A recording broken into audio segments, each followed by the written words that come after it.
એકાત્મક માનવવાદ અને અંત્યોદયના પ્રણેતા, પ્રખર રાષ્ટ્રવાદી, મહાન વિચારક, ત્યાગ અને તપસ્યાની પ્રતિમૂર્તિ અને આપણા સૌના માર્ગદર્શક પંડિત દીનદયાળ ઉપાધ્યાયજીની પુણ્યતિથિ નિમિત્તે જૂના ભાજપ કાર્યાલય પાસે આવેલ તેમની પ્રતિમાને હારારોપણનો કાર્યક્રમ આજે સવારે રાખવામાં આવેલ હતો, જેમાં ભાજપના આગેવાનો, નગરપાલિકાના પદાધિકારીઓએ હાજર રહી પંડિત દીનદયાળ ઉપાધ્યાયજીની પ્રતિમાને હારારોપણ કર્યું હતું।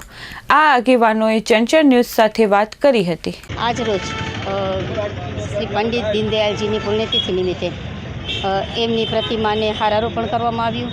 અમારા ભુજ શહેર સંગઠનના સૌ હોદ્દેદારો, મહિલા મોરચાના બહેનો, નગરપાલિકાના સૌ કાઉન્સિલરો, એમને જે પણ જંકશનના વખતે જે કાર્ય કર્યા છે એને આજે પણ લોકો યાદ કરે છે અને તેમની જે કામગીરી હતી તેમાંથી પણ બધા લોકોને એક સારું કાર્ય કરીએ છીએ એમાંથી પ્રેરણા લેવા જેવી છે ને આજ પણ અમે એમને યાદ કરી અને એમની પ્રતિમાને હારારોપણ કરી શ્રદ્ધાસુમન અર્પણ કરીએ છીએ।